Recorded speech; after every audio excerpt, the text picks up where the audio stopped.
বিসমিল্লাহির রহমানির রহিম। প্রিয় স্টুডেন্টস, আশা রাখি ভালো আছো। তো এর আগের ক্লাসে আমরা আলোর ক্ষেত্রে সুসংগত উৎসের সংজ্ঞা শিখে আসছি। সংজ্ঞাটা কেমন ছিল? দুটি উৎস থেকে নিঃসৃত আলোর তরঙ্গ দৈর্ঘ্য যদি সমান হয় এবং তারা যদি ধ্রুব দশা পার্থক্যে অথবা সমদশায় নিঃসৃত হয়, তাদেরকে কি বলা হয়? সুসংগত উৎস। আমরা এটা কেন পড়ছি, আমাদের প্রয়োজনটা কি, বা সুসংগত উৎস আমাদের প্রয়োজনীয়তাটা কি কাজে লাগবে? আমরা কিছুক্ষণ পরে ব্যতিচার এই জিনিসটা প্রত্যক্ষ করতে চাই বা ব্যতিচারের ঘটনাটা বোঝার চেষ্টা করতে চাই। তো ব্যতিচারের জন্য অবশ্যই সুসংগত উৎসের প্রয়োজন হবে। তাহলে আমাদের সুসংগত উৎস তো প্রয়োজন হচ্ছে ব্যতিচার বুঝতে গেলে, কিন্তু প্রকৃতিতে তোমার সত্যি সত্যি সুসংগত উৎস খুঁজে পাওয়া যায় না। এমন কোনো দুটি উৎস পাওয়া যায় না যাদের তরঙ্গ দৈর্ঘ্য সমান থাকে অথবা যারা সমদশা বা ধ্রুব দশা পার্থক্যে নিঃসৃত হয়।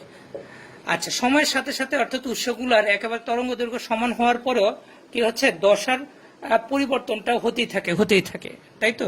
তাই প্রকৃতিতে করা হয়, আমরা কি করতে হয়, আমাদের করতে হয় কি, যে একটি উৎসকে দুটি ভাগে বিভক্ত করে কি করতে হয়, যে সুসংগত উৎস তৈরি করতে হয়। তাহলে এই কারণে আমরা এখানে আসছি সুসংগত উৎস উৎপাদন সম্পর্কিত, তাই তো? তাহলে আসো আমরা সুসংগত উৎস উৎপাদন করি। আর এর আগের ক্লাসে আমরা চির কাকে বলে শিখে আসছি। তো এখানে আমরা একটা সমতল তরঙ্গ মুখ লিখলাম, বা মনে করো এখানে কোন একটা আলোক উৎস আছে, এল হচ্ছে সেটা একটা আলোক উৎস। আলোচনার সুবিধার্থে আমরা বলে নিলাম যে এটা এল হচ্ছে এক রঙা আলোক উৎস। সামান্য হয়তো বা দেখা যাচ্ছে না, এরকম হতে পারে, ঠিক আছে? এল হচ্ছে এক রঙা একটি আলোক উৎস, ঠিক আছে? তো এইখান থেকে যে আলোক রশ্মিটা নিঃসৃত হচ্ছে তা যদি আমি অঙ্কন করতে পারতাম তাহলে খুব ভালো হতো, কিন্তু আমি সমতল তরঙ্গ মুখটা বিবেচনা করছি। তাই একটি প্রতীকের সাহায্যে হচ্ছে এই দাগটা হচ্ছে সমতল তরঙ্গ মুখ, তার সাথে যে তীর চিহ্ন দিয়ে রাখছি। আমরা জানি এই যে তরঙ্গ মুখের সাথে লম্বভাবে যেটা থাকবে সেটাকে বলা হয় রশ্মি, তার মানে হচ্ছে এগুলো হচ্ছে রশ্মি। আর সংক্ষেপে এটাকে সমতল তরঙ্গ মুখ আমরা বলতে পারি। ঠিক এই সমতল তরঙ্গ মুখের সামনে লম্বভাবে একটি চির স্থাপন করে রাখি, এভাবে লম্বভাবে চির এভাবে স্থাপন করে রাখি। আমরা কি কারণে এটা স্থাপন করছি? আমরা সুসংগত উৎস উৎপাদন করছি। তাহলে এই চিরের নামটা আমি দিয়ে দিলাম এস। চিরগুলা কিভাবে আছে সেটা বোঝার চেষ্টা করো। মনে করলাম চির হচ্ছে এই যে এইভাবে অবস্থান করতেছে, বুঝতে পারছো? এই যে এইভাবে আছে, ওই যে দেখো আমার বইয়ের ওই যে মাঝখান দিক দিয়ে যে আলোক রশ্মিটা বের হয়ে আসতেছে, তো এরকমই হবে যে একটি চির থেকে, আমাদের ফাঁকটা একটু বড় হয়ে গেছে, তো দুটি চিরের একটি চির থেকে কি হচ্ছে, এই চির দিয়ে আলোক রশ্মিটা এইভাবে নির্গত হয়ে সামনের দিকে অগ্রসর হবে। আমরা স্থাপন করে রাখছি, চিরটা কি হচ্ছে বোর্ডের তলের সাথে লম্বভাবে অবস্থান করছে। যাক, ঠিক পরবর্তীতে যে কটা চির স্থাপন করব সব কটা একই রকম ভাবে থাকবে। এরপরে এই চিরের সামনে, ঠিক আছে, এই চির সামনের দিকে যাচ্ছে, তো এইভাবে আরো দুটি চির এমন ভাবে স্থাপন করি যেন, এই যে একটা চির এখানে স্থাপন করছি, আরেকটা চির এখানে স্থাপন করছি, এমন ভাবে স্থাপন করি যেন আরো কাছাকাছি করি, কাছাকাছি হলে সবচেয়ে ভালো হয়। এমন ভাবে স্থাপন করি যেন এইটা এই আরেকটা চির হচ্ছে এইভাবে, ঠিক আছে? তো আমি তো ফ্রি হ্যান্ডে আঁকছি, আমার তো সুন্দর হবে না, একুরেট হবে না। এমন ভাবে স্থাপন করি যেন S1 S2 মিলে একটি সমদ্বিবাহু ত্রিভুজ উৎপন্ন করবে। সমদ্বিবাহু ত্রিভুজ এমন ভাবে স্থাপন করবে যেন কি হচ্ছে, এই তিনটা মিলে সমদ্বিবাহু ত্রিভুজ উৎপন্ন করবে। আর সমদ্বিবাহু ত্রিভুজের এই S থেকে S1 এর দূরত্ব S থেকে S2 এর দূরত্ব সমান হতে হবে। অর্থাৎ এই যে এই বরাবর দূরত্ব আর এই যে দূরত্বটা, এইটা যদি সমান হয়, তাহলে আমার যদিও চিত্রে এটা সমান হয় না, কিন্তু না হলে কি করার, তোমরা আমাকে ওইভাবে নিবার কি, যে স্যারে এটা হয়তো সমান করে আঁকতে পারে না ফ্রি হ্যান্ডে, কিন্তু এটা সমান হবে, এটি হচ্ছে আমাদের শর্তটা। তাহলে এইভাবে আমরা স্থাপন করে নিলাম, ঠিক আছে? তো এইবার দেখো আমাদের, তো এটা তো সমতল তরঙ্গ মুখ। তো এখানে সমতল তরঙ্গ মুখ যখন চিরের মধ্যে এস বিন্দুতে আসলো, যে অংশটা এই প্রতিবন্ধকে ধাক্কা খেয়ে প্রতিফলিত হয়ে ফিরে আসছে, তাকে নিয়ে আমাদের কোনো টেনশন নেই। কিন্তু যারা এই সমতল তরঙ্গ মুখের এই অংশটাতে বের হয়ে সামনের দিকে চলে যাবে, তারা কি হচ্ছে, যে তারা তো এভাবে সামনের দিকে অগ্রসর হবে, তাদেরকে নিয়ে আমরা আলোচনা করব। তাহলে এস একটা যদি বিন্দুর মতো কল্পনা করো, আর আমরা জানি বিন্দু থেকে নিঃসৃত আলোক তরঙ্গ মুখগুলা কেমন হয়, গোলীয়। তাহলে এস থেকে নিঃসৃত আলোর তরঙ্গ মুখ বিবেচনা করলে এটাকে যদি তরঙ্গ খাঁজ বিবেচনা করি, তাহলে এই যে দেখো এইটা একটা তরঙ্গ মুখ। হ্যাঁ, তরঙ্গ মুখের কি অংশ, চূড়াটা। তারপরে চূড়ার পরপরে আবার কি থাকবে, তরঙ্গ খাঁজ। তরঙ্গ খাঁজকে আমরা লাল কালি দিয়ে দেখাচ্ছি। এই যে দেখো, এটা হচ্ছে তরঙ্গ খাঁজ, এইভাবে এইভাবে সামনের দিকে অগ্রসর হচ্ছে। এরপর আবারও কি হবে, তরঙ্গ চূড়া, না এই তো এইভাবে গোলীয় তরঙ্গ মুখ সামনের দিকে অগ্রসর হচ্ছে। তো এভাবে আমরা এত নিখুঁত ভাবে হয়তো বা অঙ্কন করতে পারবো না, তারপরে যতটুকু পারি তা অগ্রসর হতে থাকি। তো তরঙ্গ মুখটা এইভাবে আস্তে আস্তে আস্তে আস্তে সামনের দিকে আসলো। আসার পরে এই যে S1 ও S2 চিরের এখানে তো আসছে, তো এই অংশটা প্রতিবন্ধক। তো প্রতিবন্ধকের ধাক্কা খেয়ে প্রতিফলিত হয়ে কিছু অংশ চলে গেছে। আমি বারবার বলছি প্রতিফলিত অংশটা আমাদের আলোচ্য বিষয় না। আমরা এখন দেখব শুধু সামনের দিকে যারা অগ্রগামী তরঙ্গ তাদের ক্ষেত্রে, হ্যাঁ সামনের দিকে যাচ্ছে যারা, এই যে S1 এবং S2, এইবার আবার তারা কি হচ্ছে, হাইগেনের নীতি অনুসারে নতুন তরঙ্গ মুখের উৎস হিসাবে কল্পনা করা যায়। তাহলে S1 এবং S2 থেকে এবার কি হচ্ছে, তরঙ্গ মুখ নিঃসৃত হবে, না? তাহলে বিন্দুতে মনে করলাম যে তরঙ্গ খাঁজ, তাহলে এইখানে কি হবে, এইখানে একটা তরঙ্গ মুখ আবার এইভাবে নিঃসৃত হচ্ছে। ঠিক আছে, এই হিসাবটা একেবারে নিখুঁত রাখা উচিত যদি ভালো ব্যতিচার প্রত্যক্ষ করতে হয়, কিন্তু আল্লাহ জানে আমি পারবো কিনা। তাই স্টুডেন্ট আমাকে ক্ষমা করে দিবা। কেন আমরা এই সুসংগত উৎস উৎপাদন করছি, কারণ হচ্ছে আমরা বাস্তবে কোনো সুসংগত উৎস খুঁজে পাই না। তাহলে আমাদের কি করতে হয়, ল্যাবে সুসংগত উৎস উৎপাদন করতে হয়। তাহলে ল্যাবে যখন আমরা সুসংগত উৎস উৎপাদন করব তখন এই পদ্ধতিতেই উৎপাদন করব, না? আচ্ছা, এইবার তো খুব একটা অসুবিধায় পড়ে গেলাম। আমি এইখানে এইগুলোর জন্য আমি দাগটা টানতে পারছি না। তারপর চেষ্টা করব যে আস্তে আস্তে অগ্রসর হতে। একটি আলোর উৎসের আলো কেন নিঃসৃত হয়, তরঙ্গ কোনো উৎস থেকে, সেই উৎসের পরমাণুর মধ্যে অবস্থিত ইলেকট্রনগুলি উচ্চ কক্ষপথ থেকে নিম্ন কক্ষপথে যখন যায় তখন সে শক্তি হারায়। সেই শক্তিটা কি হিসাবে হারায়, তড়িৎ চুম্বকের তরঙ্গ আকারে হারায়। আর আমরা সেটাকে কি বলে থাকি, আলো হিসাবে বলে থাকি, তাই না? আমরা কেমিস্ট্রিতে এটা ভালোভাবে বুঝে আসছি। এই বিষয়ে আমরা যে কেমিস্ট্রিতে সিরিজ, প্যাশন সিরিজ ইত্যাদি হাইড্রোজেন পরমাণু বর্ণালী শিখে আসছি খুব ভালোভাবে। এবার আসো, এক পরমাণুর কম্পন ইলেকট্রন বা ইলেকট্রন সমূহের কক্ষপথ পরিবর্তন অন্য একটা পরমাণুর উপর ডিপেন্ড করবে না, এটি স্বাভাবিক কথা এবং এইটাই হয়ে থাকে, যার ফলে কি হচ্ছে, তোমার প্রকৃতিতে সুসংগত উৎস খুঁজে পাওয়া যায় না। আমরা এই তরঙ্গগুলোকে সামনের দিকে অগ্রসর করতে করতে ফাইনালি আমরা কি শিখে ফেলবো, ব্যতিচারের সংজ্ঞাটা শিখে ফেলবো। আমরা সুসংগত উৎপাদন করব এবং আজকে সুসংগত উৎপাদন উৎস উৎপাদন তো করবোই, প্লাস কি শিখে ফেলবো, ব্যতিচার কাকে বলে সেই জিনিসটাও একসাথে শিখে ফেলবো। বুঝতে পারছো? যার ফলে আমাদের কেমন হয়ে গেল, আমাদের কাজটা একটু অ্যাডভান্স হয়ে যাবে, অ্যাডভান্স। তাহলে আমরা ব্যতিচারের সংজ্ঞাটা খুব ভালোভাবে বুঝতে পারবো। তো এইভাবে আস্তে আস্তে তরঙ্গ মুখগুলো তোমরা বাসা ভালোভাবে প্র্যাকটিস করবা, ঠিক আছে? এভাবে আস্তে আস্তে প্র্যাকটিস করে করে করে তোমরা তরঙ্গ মুখগুলো অঙ্কনের চেষ্টা করবা। বইয়ের মতো তো নিখুঁত হবে না, এটা তো বুঝতে পারো। আর বইয়ের মতো নিখুঁত ওরা বইয়ের যারা আছে তারা নিখুঁত করতে পারার একটি কারণ হচ্ছে যে ওরা তো কম্পিউটারে এগুলোকে মেপে কাজটা করে ফেলে, তাই না? আমার পক্ষে তো এত কিছু সম্ভব হচ্ছে না। আমরা জাস্ট তরঙ্গ মুখগুলো অঙ্কন করে যাচ্ছি। আল্লাহ জানে আমাদের ভবিষ্যৎটা কি, যা দেখাতে চাচ্ছি হয়তো তা দেখাতে পারবো না, কিন্তু চেষ্টা তো করছি, এটি হলো মূল কথা। আচ্ছা, যতটুকু হয়েছে আমরা তার ভিতরে পড়াশোনাটা করি, না? যে এটা সুসংগত উৎস কোন জিনিসটা, এই যে S1 আর S2, হ্যাঁ এটা যদিও দেখা যাচ্ছে না, আবার লিখে দিই। আগে ছিল এখানে লাল কালি দিয়ে লিখে রাখি, হ্যাঁ আগে কালো কালি দিয়ে লেখা ছিল। এখানে S1 ছিল এইটা, এটা হচ্ছে ছিদ্রপথ, আর S2 ভিতরেই দিতে হবে, কারণ হচ্ছে আবার কোনটা না কোনটা মনে করো। এই যে S1 হচ্ছে এইটা, এই যে S1 আর এটা হচ্ছে S2, ঠিক আছে? আচ্ছা ঠিক আছে, এই S1 আর S2 এই যে দুটি তরঙ্গ, দুটি উৎস থেকে যে নিঃসৃত হচ্ছে আলোক রশ্মি, মূলত তা এস থেকে আসতেছে। যে এল লাইটই কি হচ্ছে এইভাবে ফেলে আসতেছে।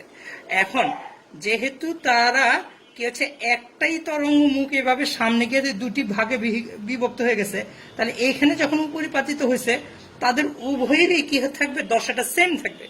এই যে যেই মুহূর্তে এই যে আমরা যেহেতু এস থেকে S1 ও এস থেকে S2 এর মানটা সমান করছে এবং তরঙ্গ অন্যান্য যে শর্তাবলী আছে শর্তাবলী যদি চেঞ্জ না হয়, তাহলে এই বরাবর এস থেকে S1 তরঙ্গটা যেতে যে সময় লাগছে এস থেকে S2 তে যেতে একই সময় লাগছে।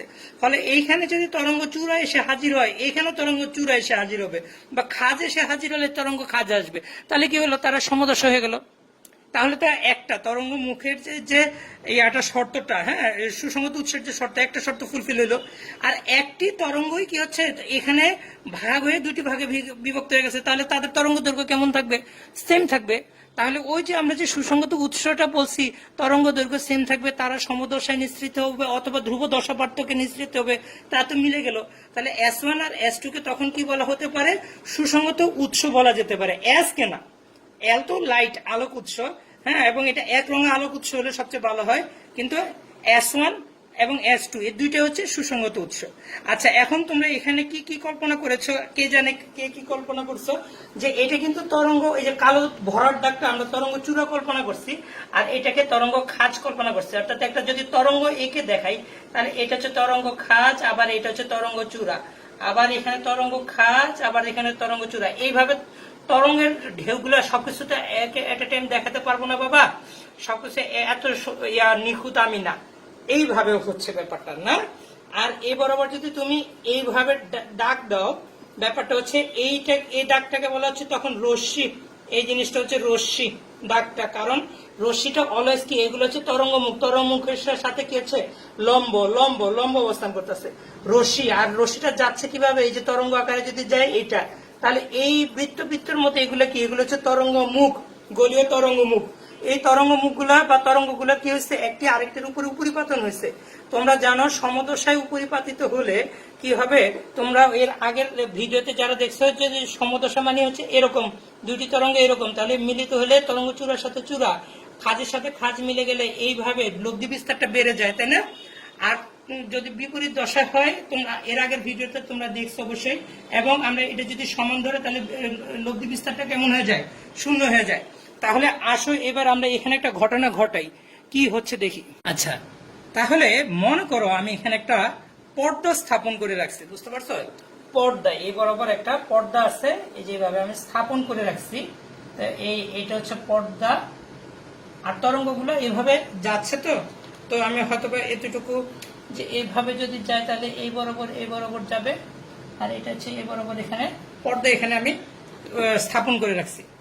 এখন দেখো, আমরা ঠিক মধ্যবিন্দু বরাবর একটা জিনিস লক্ষ্য করার চেষ্টা করি, খেয়াল করো এই পয়েন্টটা, এখানে এই লাল লাল ডট ডট, লাল লাল ডট ডট, লাল ডটকে আমরা কি বলছি, তরঙ্গ খাজ। তার মানে এটা হচ্ছে তরঙ্গ খাজ, খাজের সাথে খাজ মিলাটা আমি বলেছি না কিছুক্ষণ আগেই, যে সমদশা মানে কি, চূড়া চূড়ায় চূড়ায় খাজে খাজে মিলে যাওয়া। তাহলে এটা কি হয়ে গেল, সমদশায় উপরিপাতিত হইল। আবার এই বিন্দুটা কি হচ্ছে, এটা ভরাটে ভরাটে মিলে গেছে, মানে চূড়ায় চূড়ায় মিলে গেছে, তাই না? এটা আবার কি হয়েছে, খাজে খাজে মিলে গেছে। এটা কি হয়েছে, চূড়ায় চূড়ায় মিলে গেছে, খাজে খাজে মিলে গেছে। তাহলে এই বরাবর আবার চূড়ায় চূড়ায় মিলে গেছে, এখানে আবার খাজে খাজে মিলে গেছে। তাহলে এই বরাবর একটি, যদি তুমি ভিতরে দেখো, এই বরাবর একটি তুমি দেখো, এই বরাবর কি হচ্ছে, লব্ধি বিস্তারের মানটা কেমন হবে, খুব বেশি হবে, লব্ধি বিস্তারের মানটা খুব বেশি হবে। এখন এটা যদি পানি তরঙ্গ হয়, এখানে যদি চোখ দাও, তাহলে তুমি দেখবে এ বরাবর ঢেউটা অনেক বেশি আপ ডাউন করতেছে। এটা যদি শব্দ হয়, শব্দ তরঙ্গ বিবেচনা করো, তাহলে এইখানে প্রবল শব্দ তুমি শুনতে পাবা। আর এটা যেহেতু আলো, তাহলে আলোর জন্য এ বরাবর তুমি একটি তীব্র আলো দেখতে পাবে, এবং তীব্র আলো এটাকে আমি ব্রাইট B0 দ্বারা সূচিত করলাম, ঠিক আছে? এখানে তুমি একটা তীব্র আলো দেখতে পাবা, বুঝতে পারছো? আচ্ছা, এইবার আসো পরের যে একটা অংশ আছে সেই অংশটা দেখি। পরের আবার এইখানে দেখি, একদম কাছাকাছি, এটা তো আর দেখানো যাবে না, উফ একেবারে খুব কষ্ট হবে, বোঝানো যাবে কিনা, তোমরা একটু ভিডিওটাকে জুম করে দেখা হতে যায় না। এই জায়গাটা দেখো তো, এই জায়গাটা এটা হচ্ছে ভরাট কালো দাগ, আর এটা হচ্ছে ডট ডট। তাহলে আমরা বলেছি কি, কালোর দাগটা হচ্ছে তরঙ্গ চূড়া, আর লাল ডট ডট মানে হচ্ছে তরঙ্গ খাজ। চূড়ার সাথে কার হয়ে গেল, খাজের, তার মানে এটা বিপরীত দশায়। পরের এই দাগটা দেখো, এটা লাল এবং ভরাট, তাহলে এটাও কি হচ্ছে বিপরীত দশায়। এইটা কালোটা হচ্ছে ভরাট মানে তরঙ্গ চূড়া, লালটা হচ্ছে ডট ডট মানে তরঙ্গ খাজ। তার মানে এই অংশটা কি হচ্ছে তোমার বিপরীত দশায়। তাহলে এইটা বিপরীত দশায়, এই পয়েন্টও বিপরীত দশায়, এই পয়েন্টও বিপরীত দশায়। তাহলে এখানে বিপরীত দশা হলে এখানে লব্ধি বিস্তারের মানটা কত আসবে? জিরো। জিরো হলে লাইটের ক্ষেত্রে তুমি কোনো আলো দেখবা না, শব্দের ক্ষেত্রে কোনো শব্দ শুনবা না, আর পানি তরঙ্গের ক্ষেত্রে এটা স্থির দেখবা। তাহলে কি হচ্ছে এইভাবে এখানে তাকালে এখানে কি হচ্ছে কোনো আলো কিছু দেখা যাবে না, ডার্ক, তখন এটাকে বলা হয় ডার্ক। D1 দিয়ে সূচিত করলাম, এখানে ডার্ক, কোনো কিছুই দেখা যাবে না। অনুরূপ ভাবে দেখো এ বি জিরোর উপরে এখানে খুব ঘন ঘন হয়ে গেছে যদিও, তারপর আমি দেখাই এই অংশটা। এই যে দেখো এই যে এইটা দেখা যায় কি ভরাটের সাথে ডট ডট, তারপরে এই অংশটা দেখো ভরাটের সাথে ডট ডট, তারপরে এই অংশটা ভরাটের সাথে ডট ডট না। তার মানে হচ্ছে যে এই বরাবর কি হচ্ছে একটি ডার্ক, তাহলে এ বরাবর আরেকটা তুমি ডার্ক পাবা না। পরবর্তীতে দেখো এটা D1 দ্বারা সূচিত করা হয়। এটা হচ্ছে এই D1টা হচ্ছে ব্রাইট, এটাকে কেন্দ্রীয় চরম বলা হয়, কেন্দ্রীয় ব্রাইট বলা হয়। কেন্দ্রীয় ব্রাইটের উপরের দিকে ডার্ক, আর এটা হচ্ছে এই সাইডে ডার্ক, অর্থাৎ এই ব্রাইটের দুই সাইডে দুইটা কি পাওয়া যাবে? ডার্ক পয়েন্ট পাওয়া যাবে। এরপরে দেখো এরপরে আবার এখানে ওই আগের মতো ঘটনাটা করছে। এই যে খাজের সাথে খাজ, চূড়ার সাথে চূড়া, খাজের সাথে খাজ, চূড়ার সাথে চূড়া, খাজের সাথে চূড়ার সাথে চূড়া, খাজের সাথে খাজ, এইভাবে। তাহলে এইখানে আরেকটা কি পাওয়া যাবে? ব্রাইট পয়েন্ট পাওয়া যাবে। অনুরূপ ভাবে এইখানে দেখো খাজের সাথে খাজ, চূড়ার সাথে চূড়া, খাজের সাথে খাজ, চূড়ার সাথে এইটা সরি এই যে খাজের সাথে খাজ, চূড়ার সাথে চূড়া, খাজের এইভাবে এইভাবে যখন যাবা তখন এইখানে আবার কি পাওয়া যাবে? আরেকটা ব্রাইট পয়েন্ট পাওয়া যাবে। তো অনুরূপ ভাবে পরেরটা কেমন হয়ে যাবে? আবার ডার্ক, পরেরটা আবার এখানে কি হয়ে যাবে? আবার ডার্ক, পরে আবার এখানে অনুরূপ ভাবে কি পাওয়া যাবে? ব্রাইট। ঠিক আছে, তাহলে এখানে আবার কি পাওয়া যাবে? ব্রাইট, উজ্জ্বল আলো।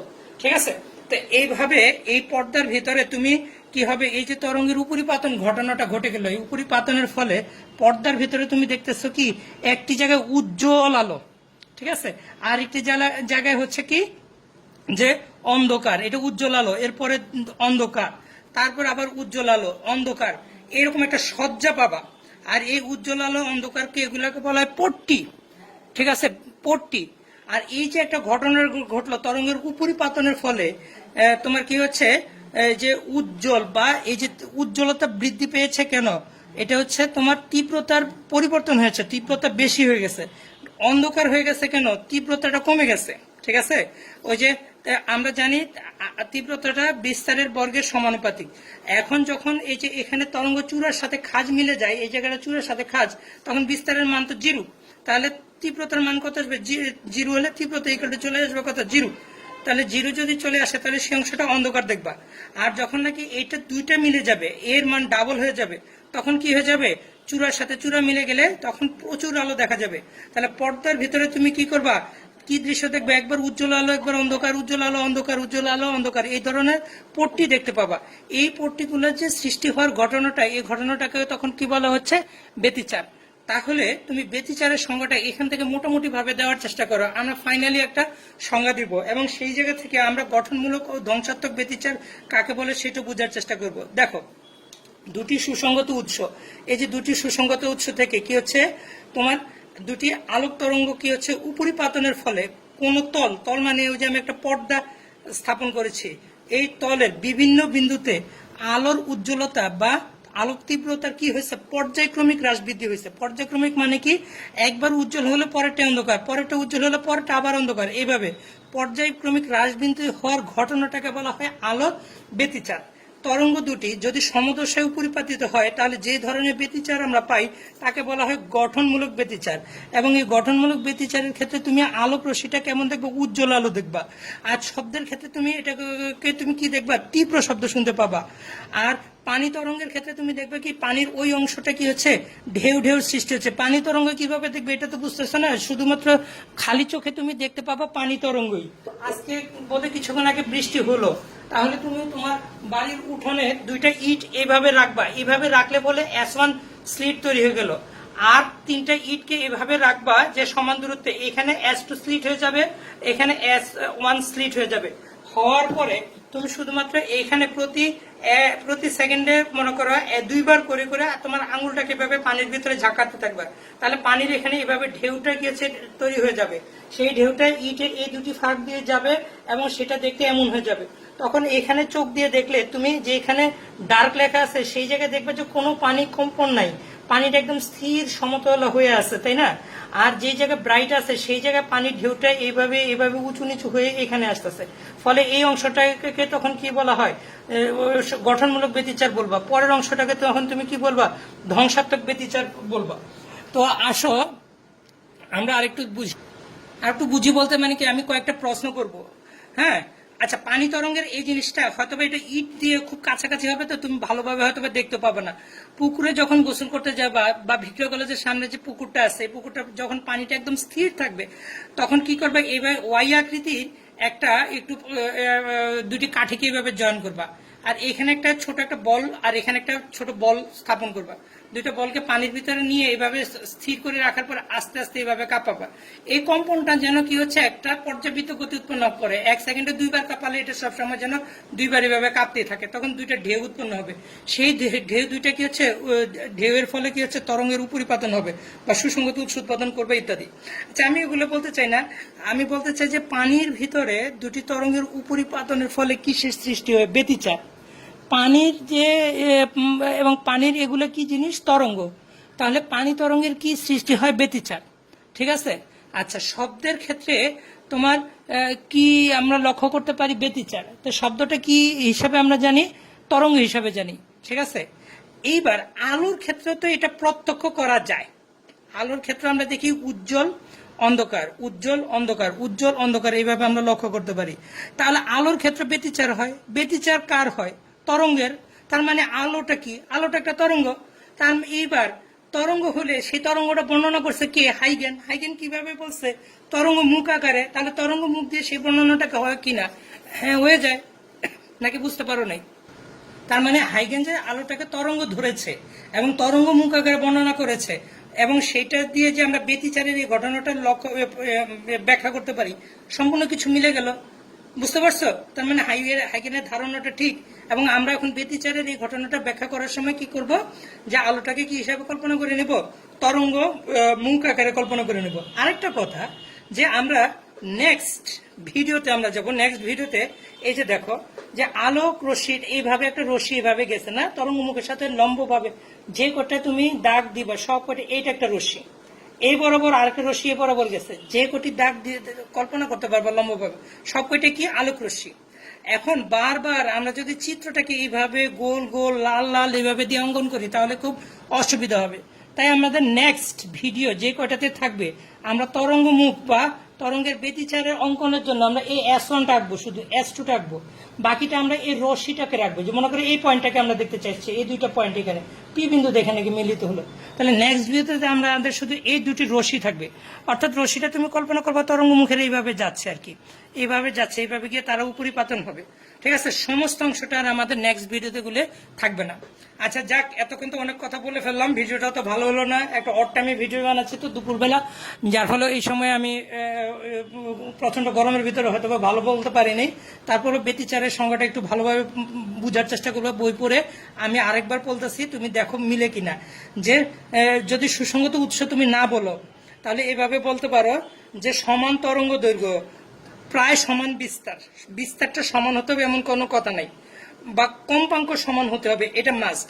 তাহলে সমান তরঙ্গ দৈর্ঘ্য, কম্পাঙ্ক ও প্রায় সমান বিস্তারের দুটি আলোক তরঙ্গ। কারণ আলোক তরঙ্গ কেন বললাম, আলোক তরঙ্গ এই কারণে বলছি কারণ আমরা আলোর ক্ষেত্রে ব্যতিচার পড়তেছি, শব্দের ক্ষেত্রে ব্যতিচার আছে, সেটা সিলেবাস থেকে বের করে দিয়েছে, যার ফলে আমাদের প্রয়োজন হচ্ছে না, বুঝতে পারছি, এবং সেটা ফার্স্ট পার্টে।